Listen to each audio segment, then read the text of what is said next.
나는 올해로 75살이 되었어. 가난했던 어린 시절부터 시작해서 4명의 아이를 키워 내 가정의 기둥이 되기까지 내 인생의 대부분을 온갖 희로애락과 함께 보냈다고 할 수 있지. 그동안 수많은 일이 있었고 그중 가장 큰 자부심은 2아들과 2딸, 이렇게 4아이를 둔 엄마라는 사실이었어. 내가 젊었을 때 아이들이 아장아장 걸음을 옮기고 처음으로 말문을 트던 순간 하나하나가 나에게는 끝없는 기쁨이었어. 정말로 그 작은 발걸음과 서투른 말소리를 지켜보는 일은 내게 엄청난 행복이었지. 그 아이들을 다정하게 보살피고 사랑해주면 훗날 아이들에게 둘러싸여 평온한 노후를 보낼 수 있을 거라고 굳게 믿었어. 그게 내가 바라던 가장 큰 바람이었고 그 바람은 당연한 미래처럼 느껴졌어. 하지만 인생은 내가 원하는 대로만 흘러가지는 않더라. 어느덧 아이들은 모두 자랐고 각자 자기 길을 찾아 떠났어. 그리고 내 곁에는 텅 빈 집과 깊은 고독감만 남았지. 가끔 몸이 편찮아서 입원을 할 때도 있었는데 병실에 누워있으면 정말로 실감이 났어. 한 번은 아프다는 소식을 전했는데도 아무도 자리해주지 않아 스스로 병원에 가서 입원 수속을 하고 진료를 받았지. 그때 깨달았어. 역시 노후에는 아이들에게 기대지 않고 내 힘으로 버티는 게 가장 편하겠구나 하고 말이야. 그전까지야 아이들이 혹시라도 마음을 써줄까 기대했다가 상처받고 실망하는 일이 반복되곤 했어.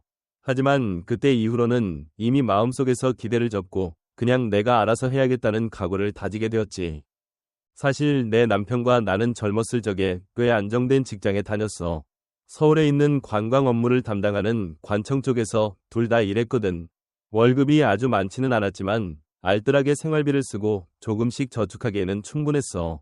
남들에게 부러움을 살 정도로 넉넉하지는 않았어도 굳이 부족하지도 않았던 셈이지. 우리는 매일같이 출근했고 근면성과 책임감을 갖추려고 늘 애썼어. 직장 생활에서는 희생할 일이 많았지만 그래도 서로 도우며 열심히 살아왔어.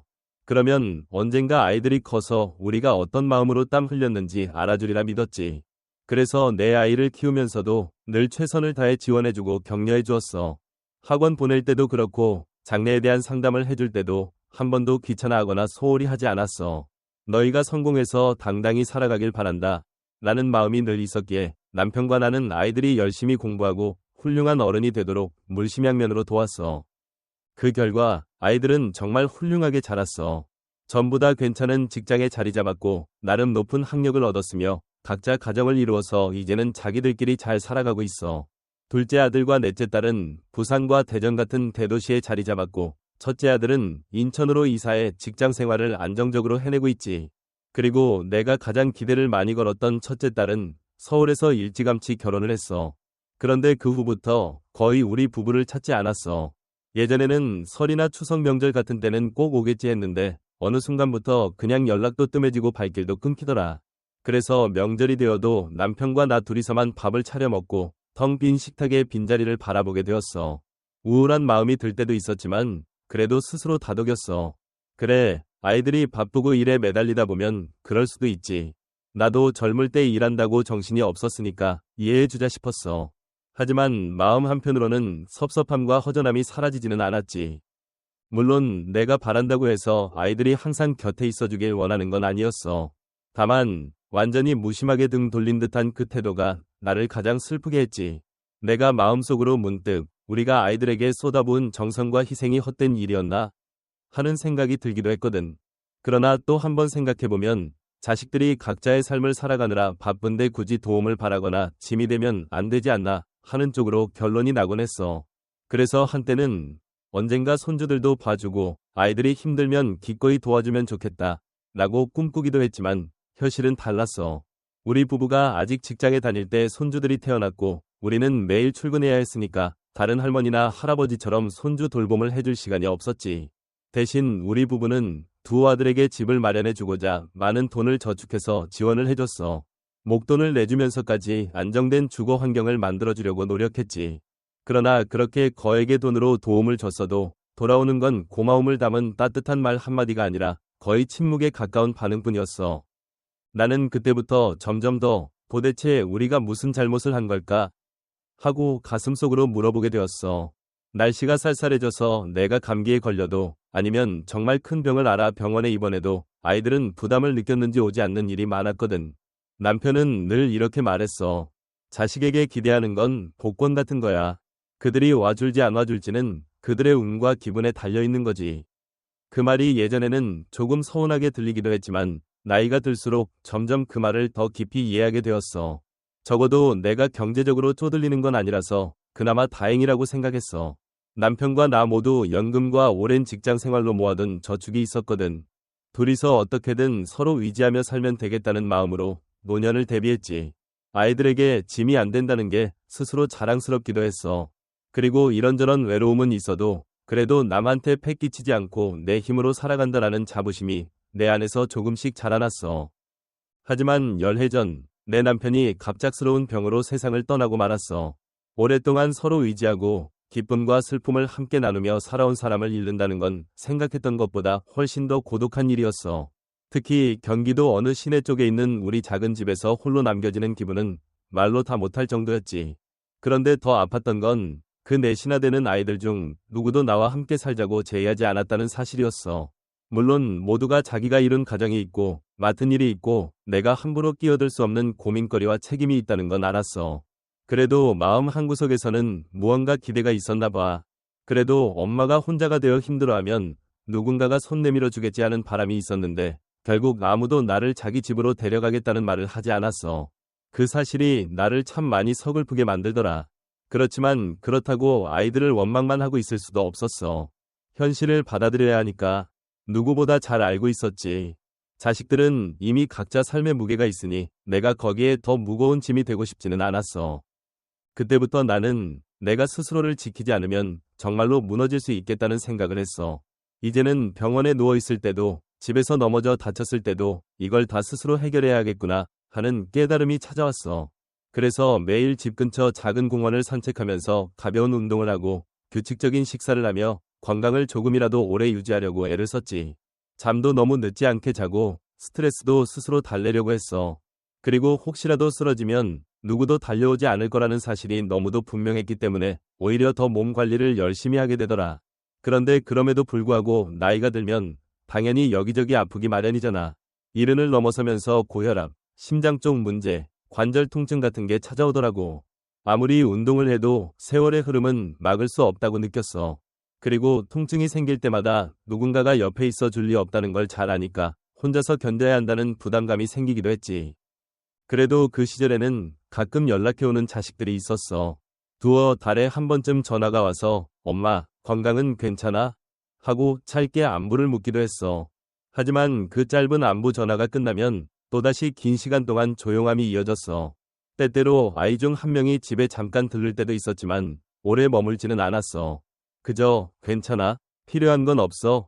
하고 묻고는 다시 자기 생활로 돌아갔지. 그러다 보니 나는 점점 정말로 나한테 문제가 생겨도 이 애들은 구체적으로 돌봐줄 여유가 없는가 보다 라고 체념하게 되었어. 그리고 결국 내가 가장 두려워하던 일이 벌어졌는데 그게 바로 수술을 위해 입원을 해야 하는 상황이었어. 병원에서 보호자가 꼭 필요하다고 했거든. 당연히 나는 아이들에게 기대고 싶었어. 그래도 이번만큼은 누군가가 곁을 지켜주지 않을까? 하는 작은 희망이 있었지. 그런데 그 희망이 너무 쉽게 무너져 버렸어. 두 아들은 거의 같은 반응을 보였어. 엄마, 나 회사에 휴가를 못 내. 일도 지금 엄청 많아서 바빠. 정말 미안해. 며느리들도 각자 사정이 있다며 손사래를 치더라. 한 며느리는 애가 아직 너무 어려 돌보느라 바쁘다고 했고, 다른 며느리는 자기 건강도 안 좋아서 병원에서 장시간 곁에 있어 주기가 힘들다고 했어. 그래서 나는 그래도 딸들에게 조금은 기대를 걸어봤어. 예전엔 딸들과 좀 더 속마음을 나눈 것 같았으니까 말이야. 하지만 둘째 딸도 엄마, 요즘 나도 정신이 없어. 언니한테 부탁해 봐. 라고 하더라. 결국 내가 가장 기대를 접었던 첫째 딸에게 연락할 수밖에 없었어. 그런데 늘 그렇듯 그 아이도 내가 정말 위급한 상황이 아닌 이상 크게 반응을 보이지 않았지. 내 마음 한구석이 또다시 텅 빈 느낌이 들었어. 이제 정말로 아이들에게 기대지 않는 게 맞겠구나 하고 실감했지. 나는 결국 병원에 혼자 입원했어. 거동이 많이 불편한 사람들은 꼭 보호자가 필요한 상황이잖아. 그래서 할 수 없이 간병인을 따로 구해서 돈을 들여 도움을 받았어. 다른 병실을 둘러보면 대부분 연세가 많으신 분이라도 자식들이나 가족들이 돌아가며 옆을 지키고 있더라고. 어떤 방은 아들딸이 번갈아 가면서 하루 종일 어머니 손을 잡아주고 열이 나는지 확인하고 약을 챙겨주고 물을 떠다 주는 걸 봤어. 그 모습을 볼 때마다 참 가슴이 저릿저릿했어. 나도 언젠가는 저렇게 자식들 손을 잡고 고마워, 덕분에 힘이 나네 하고 웃을 수 있지 않을까 했는데 그런 바람이 이제는 사치처럼 느껴졌어. 옆 병실에서 환자분의 남편으로 보이는 분이 어느 날 내게 다가와서 작은 목소리로 말하더라. 어르신, 정말 강인하시네요. 아이들 없이도 이렇게 잘 버티시고 무섭지는 않으세요? 하고 말이야. 그 말을 들으니까 이상하게 눈물이 나올 것만 같았어. 동시에 내가 왜 이렇게까지 돼야 했을까 하는 서글픈 마음도 들었지. 그렇지만 모르는 사람 앞에서 내 처지를 길게 말하고 싶지는 않았어. 한참 망설이다가 그냥 웃으며 별거 아니에요. 아이들이 바빠서 와달라고 하기도 미안했거든요. 하고 대답했어. 그 말에 그분은 더 묻지 않고 멋쩍게 웃었지. 밤이 깊어지면 가끔 옆 병실에 보호자로 온 며느리나 딸들이 내게 슬쩍 다가와 조용히 위로의 말을 건네기도 했어. 어머님, 정말 대단하세요. 저희 어머니는 조금만 아프셔도 불편하다며 가족들을 다 불러 모으는데 그게 생각보다 여간 힘든 게 아니거든요. 이런 말을 들을 때면 대단하다기보다 차라리 초라한 느낌이 들곤 했어. 나야 정말로 기대할 데가 없어서 이러고 있는데 혹시라도 내가 자식들에게 간병을 부탁했더라면 아이들은 귀찮아하고 짜증을 낼 수도 있었을까? 그런 불안이 늘 자리 잡고 있었어. 그래서 차라리 혼자 치료받고 간병인을 쓰고 아무도 귀찮게 하지 않는 지금이 마음은 편하지 않은가 하고 스스로를 달래기도 했지. 누군가에게 기댔다가 더 아프고 더 슬퍼질까봐 스스로 막아선 거야. 그렇게 병원 생활을 하면서 마음 한구석에는 외로움과 씁쓸함이 함께 자리했지만 내가 할 수 있는 최선이라 생각했어. 수술이 잘 끝나고 퇴원했을 때 나는 이미 딱 결심이 서 있었어. 이제부터 내 남은 노년을 자식들에게 기댄다는 상상은 접자. 오히려 내 손으로 내 노후를 스스로 꾸려가자. 그렇게 생각하니 오히려 마음이 편해지더라. 집에 돌아와서 제일 먼저 한 일은 한동안 쓰지 않았던 물건들을 싹 정리하고 버릴 건 버리고 간단한 장부를 만들어서 경제 상황을 재점검하는 일이었어. 혹시라도 거동이 불편해지는 날이 오면 어느 시설로 들어가야 할지, 어느 간병인을 써야 할지, 그 비용을 어떻게 충당할지를 구체적으로 계획했지. 자식들에게 혹시 내가 누워있게 되면 잘 부탁한다 라고 하는 대신 내 힘으로 해결할 방안을 마련하는 게 훨씬 마음이 편했어. 또 연락을 거의 끈다시피 하니까 나도 더 이상 왜 아이들이 나를 찾아주지 않을까 하고 속상해하지 않게 되었어. 물론 완전히 마음에서 있는 건 아니지만 적어도 기대를 내려놓으니 실망도 없더라고. 그렇게 스스로 자립할 준비를 하나하나 하면서 문득 이게 진짜 평온인지도 모르겠다라는 느낌이 들었어. 아침에 눈을 뜨면 스스로 일어나 씻고 따뜻한 차를 끓여 마시고 창문 밖으로 들어오는 햇살을 한참 바라보는 시간이 생겼어. 예전 같으면 언제쯤 자식들이 전화해 줄까? 혹은 집에 놀러 오려나? 하고 마음 한구석이 분주했을 텐데 이제는 그런 기대가 없으니 오히려 마음이 훨씬 고요해졌어. 몸이 아픈 날이면 가까운 병원에 택시를 타고 가서 치료를 받고 약을 지어와서 먹으면 돼. 무거운 장이나 집안일이 필요하면 하루짜리 도움이나 간단한 돌보미를 부르면 되고 말이야. 그렇게 당장 해결할 방법을 알기에 굳이 자식들에게 연락하지 않게 되더라. 그리고 어느 순간부터 정말로 온전한 평안이라는 게 이런 느낌인가 하고 깨달았어. 누구도 내게 빚진 게 없고 나도 누구에게 빚진 게 없다라는 생각이 들었거든. 나이 들어서 생기는 외로움은 물론 사라지지 않았지만 그 외로움을 바깥에서 해결할 수 없다는 걸 알기에 오히려 체념과 동시에 마음 한편이 가벼워졌어. 한참 시간이 흐른 뒤 내가 집을 처분하고 노인시설에 들어갈지 여부를 고민하기 시작했을 때였어. 그 소식을 우연히 몇몇 친척들에게 흘렸는데 그 친척들이 내 아이들에게도 전해준 모양이더라. 그때부터 이상하게 아이들이 조금씩 나에게 연락을 더 하기 시작했어. 예전엔 전화 한 통하기 힘들어하던 애들이 갑자기 엄마 건강은 좀 어때? 요즘 어떻게 지내? 하고 전화를 자주 하더라고. 주말이거나 휴가일 때 가끔 찾아오는 애들도 생겼어. 그래서 잠시 마음속으로 그래도 자식들이 나를 생각해주는구나 하고 훈훈함을 느낀 적이 있었지. 그런데 조금 지나 보니까 그저 순수한 걱정보다는 집을 판다고? 엄마 저축은 어떻고? 혹시 필요한 게 있으면 말해줘. 같은 말을 슬쩍슬쩍 떠보듯이 묻더라. 그 이면에는 아마 엄마가 재산 정리를 어떻게 하려나? 하는 궁금증이 깔려 있음을 내가 모르지는 않았어. 재산이 아주 큰 건 아니지만 집 한 채와 모아둔 돈이 있으니 아이들에게는 그런 것들이 신경 쓰였던 거지. 그래도 나는 자식들과 깊이 부딪히고 싶지 않아서 재산 문제나 구체적인 계획에 대해서는 그냥 웃으며 넘겼어. 아직 구체적인 건 정하지 않았고 그냥 시설에 갈까 생각만 하는 중이야. 걱정하지 않아도 돼 정도로 말하고는 더 구체적인 정보를 주지 않았어.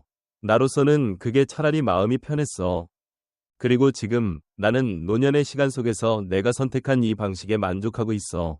아이들을 미워하거나 원망하는데 시간을 쓰기보다 그냥 나 자신의 삶을 온전히 책임지고 살기로 결심한 뒤부터 마음이 좀 편안해졌달까. 아침에 일어나서 간단히 운동을 하고 필요한 장을 보고 내가 좋아하는 음식 몇 가지를 만들어 먹으며 책을 보고 때로는 작은 텃밭에 물을 주며 시간을 보내지. 그저 내 일상에 집중하며 사는 거야. 외부에서 오는 방문이나 연락을 늘 기다리지 않으니 쓸데없이 상처받고 실망할 일도 줄었어. 물론 아이들이 찾아온다면 기쁜 마음으로 맞이하겠지만 오지 않아도 혼자서 큰 불행을 느끼지는 않아. 어떻게 보면 쓸쓸하다고 말할 수도 있지만 내 입장에서는 차라리 이게 평온이야. 자유롭고 내가 내 결정권을 쥐고 있고 스스로 일상과 건강을 관리하며 지낸다는 점에서 이 삶이 그리 나쁘지는 않은 거지. 물론 언젠가 내가 혼자 일어설 힘이 없어지거나 머리가 흐려져서 일상조차 챙기지 못하게 될 수도 있겠지. 그때가 오면 자식들에게 책임을 물을 대신 내가 미리 준비해둔 시설에 들어갈 거야. 여유가 생기면 상주 도우미를 둘 수도 있어. 그 비용은 오랫동안 모아둔 돈과 혹시 집을 팔아 마련한 자금으로 충분히 감당할 수 있을 거라고 믿어. 난 그렇게까지 준비할 수 있는 처지이니 오히려 다행인 편이야. 어떤 분들은 자녀 도움 없이는 아무것도 못하고 경제적으로도 곤란해서 속수무책으로 누워 계시는 경우를 많이 봤거든. 그런데 나는 운 좋게도 남편과 함께 오랜 세월 직장 생활을 하면서 마련해둔 자금이 있으니 그걸로 내 남은 생을 지탱할 수 있게 되었어. 물론 그 돈이 무한정 있는 건 아니야. 그래도 최소한 시설비나 간병비 정도는 감당할 수 있지 않을까 싶어. 그렇게 내가 미리 치밀하게 계획을 세우니 마음의 짐이 훨씬 덜어졌어. 아이들이 때로 집에 찾아올 때 엄마, 혼자 지내면 외롭지 않아? 하고 물을 때가 있어. 그럴 때면 나는 그냥 웃으며 적응하면 괜찮아. 오히려 내 마음이 더 편해졌어. 라고 답해. 아이들은 내 말에 선뜻 공감하지 못하는 눈치야. 아직 젊고 자기들 인생이 바빠서 그런지 혼자 남겨진 부모의 마음을 완전히 이해하기는 어려울 거야. 그렇지만 나는 굳이 그들에게 내 외로움을 설명하거나 너희가 더 자주 와달라, 더 나에게 신경 써달라 고 요구하지 않아. 이미 내가 배운 교훈이 있으니까. 그건 바로 부탁해서 얻은 관심은 오래가지 않는다 라는 거야. 아이들이 나를 진심으로 위하겠다면 결국 그건 내가 말하지 않아도 아이들 스스로 움직일 때야 비로소 진정한 사랑이겠지. 내가 억지로 끌어당긴다고 해서 진심으로 돌봄을 받는 느낌이 들지는 않을 테니까. 지금 내 하루 일상은 무척 단순해. 일어나면 스트레칭을 하고 간단한 아침밥을 먹고 기분이 내키면 동네 작은 야산이나 공원 산책을 가. 식사 후에는 차를 끓여 마시며 라디오나 음악을 조용히 듣기도 해. 날이 맑으면 해가 들어오는 창가에 앉아 서너 시간쯤 책을 읽고 좀 피곤하면 잠깐 낮잠을 자지. 저녁 무렵에는 텔레비전을 조금 보거나 가벼운 반찬 정도만 해서 저녁 식사를 하고 밤에는 일찍 잠자리에 들어. 이렇게 반복되는 평범한 날들 속에서 내 마음은 예전보다 훨씬 덜 흔들려. 언제 자식에게 전화가 올까? 혹은 다음 명절에는 누가 찾아올까? 선물은 가져올까? 아이들끼리 갈등은 없을까? 같은 고민을 하지 않으니 생각보다 여유롭더라고. 그리고 이런 내 삶의 방식을 딱히 자식들이 뭐라 간섭하지도 않아. 어쩌면 그것 자체가 내게는 오히려 다행이지. 덜 상처받고, 덜 기대하고, 덜 괴로워하니 마음의 안정이 유지된달까. 가끔은 이웃들과 마주칠 때 이런저런 이야기를 나누기도 해. 비슷한 또래 어르신들이 자식이 너무 무심해서 섭섭하다 고 토로하거나 내가 예전에 집을 팔아서 자식들 도와줬는데 이제는 나 몰라라 해서 속상하다 는 하소연을 들으면 마음이 참 복잡해져. 나만 겪는 일이 아니구나 하고 공감이 되기도 하고 한편으로는 자식이 있어도 외로운 건 똑같구나 싶은 생각도 들어. 이런 이야기를 교환하다 보면 각자에게 위로도 되지만 한편으로는 슬픈 현실을 함께 확인하는 기분이 들어. 예전 세대에는 당연히 부모가 늙으면 자식이 모셔야지 하는 믿음이 강했지만 지금 세상은 그렇지 않잖아. 모두가 자기 살기에도 벅찬 시대고 각자 할 일이 쌓여있지. 그래서인지 이웃 어르신들 중에도 나처럼 자립해 살다가 힘들어지면 시설에 들어간다 는 분들이 하나둘 늘어나는 추세야. 어떤 사람들은 이런 상황을 두고 그래도 가족이라는 게 있는데 너무 각박하지 않나? 라고 말하기도 해. 나도 그 말에 동의하는 부분이 없지 않아. 하지만 내 경험상 가족이라는 이름이 있어도 실제로 서로 책임을 지거나 보살필 상황이 되면 마음이 달라지는 경우를 너무 많이 봤어. 때론 경제적인 문제로 다투거나 재산 분배를 둘러싸고 갈등이 생기고 형제들끼리 연락을 끊거나 자식이 부모를 모시기 어렵다며 서로 책임을 미루고 이런 사례가 내 주변에 흔해졌거든. 그러니 비록 마음은 씁쓸해도 내가 할 수 있는 건 현실을 빨리 깨닫고 대비하는 길밖에 없는 것 같아. 그렇게 자립해서 내 삶을 꾸려가기로 마음먹은 뒤로 오히려 아이들과의 관계도 조금씩 편안해졌다는 게 아이러니야. 예전에는 내가 괜히 기대하다가 서운해하거나 아니면 무언가를 요구해서 아이들이 부담을 느끼거나 했는데 이제는 그런 일이 없으니 서로 부담감이 줄어든 거야. 아이들도 엄마가 시설에 들어간다고 하니 나중에 혹시 도움 필요하면 우리한테도 말하라 고 얘기할 때가 있는데 나는 그냥 웃으며 알겠어, 고마워. 근데 아직은 괜찮아 라고 대답해. 아이들이 예전보다 나를 챙기는 듯 보여도 그게 진심에서 비롯된 것인지 아니면 재산을 염두에 둔 것인지는 중요하지 않아졌어. 내가 이미 마음의 기대를 내려놓았으니까. 중요한 건 내가 내 힘으로 일상을 잘 보내고 있고 남에게 패끼치지 않고 살아갈 수 있다는 사실이야. 한편으로는 이런 내 얘기를 들으면 안타까워하는 사람들도 있어. 자식이 넷이나 있는데 어찌 그렇게 외로이 지낼 수 있느냐 면서 안쓰러워하는 거야. 하지만 그 사람들은 내게 있어서 내가 일생을 바쳐 키웠던 아이들이 내가 필요할 때 곁에 없었다 라는 상처를 모를 수도 있어. 그리고 난 그 상처에 머물기보다 앞으로 남은 세월을 좀 더 평온하게 살고 싶을 뿐이야. 그래서 자립이라는 선택지를 받아들인 거지. 내 경우에는 그게 최선이기도 하고 이젠 꽤 익숙해져서 이런 생활이 맞게 되었어. 내가 이 모든 과정을 겪으면서 가장 크게 느낀 건 노후의 행복이 반드시 자식과 함께해야만 보장되는 건 아니구나 라는 점이야. 물론 자식들과 친밀하게 지내고 손주들과 즐거운 시간을 보내면서 노년을 편안하게 보내는 분들도 분명 있어. 하지만 그런 모습이 모든 사람에게 주어지지는 않더라고. 내 친구들 중에도 겉으론 괜찮아 보여도 실제로는 자식들에게 서운함을 자주 느끼고 그러나 티 내면 애들한테 미안하니까 그냥 참고 넘어가는 사람이 많아.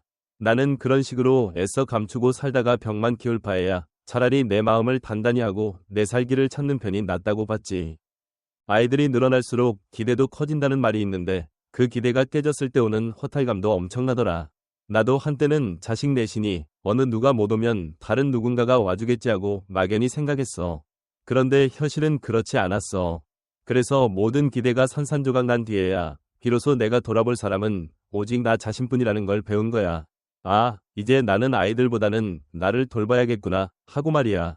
그 선택 덕분에 지금은 한결 괜찮아졌어. 물론 외로움이 사라진 건 아니지만 적어도 불필요한 실망이나 서운함에 매달리지 않게 된 거지. 사실 이런 이야기를 공개적으로 하기는 조금 쑥스럽지만 혹시라도 나처럼 자식들에게 실망했고 이제는 어떻게 살아야 할지 몰라 막막해하는 다른 어르신들이 있다면 내 경험이 작은 도움이 될 수도 있지 않을까 해서 털어놓게 되었어. 만약 지금 이런 상황에 처한 분들이 있다면 자기 자신을 먼저 챙기는 것, 이 얼마나 중요한지 꼭 말해주고 싶어. 우리가 평생 아이들을 위해 뛰어왔더라도 그 아이들이 언젠가 우리를 돌봐준다는 보장은 없잖아. 그게 냉혹한 현실이지만 그렇다고 너무 절망할 필요는 없어. 대신 스스로 대비하고 내가 내 삶을 책임질 준비를 해두면 마음의 상처가 훨씬 줄어들어.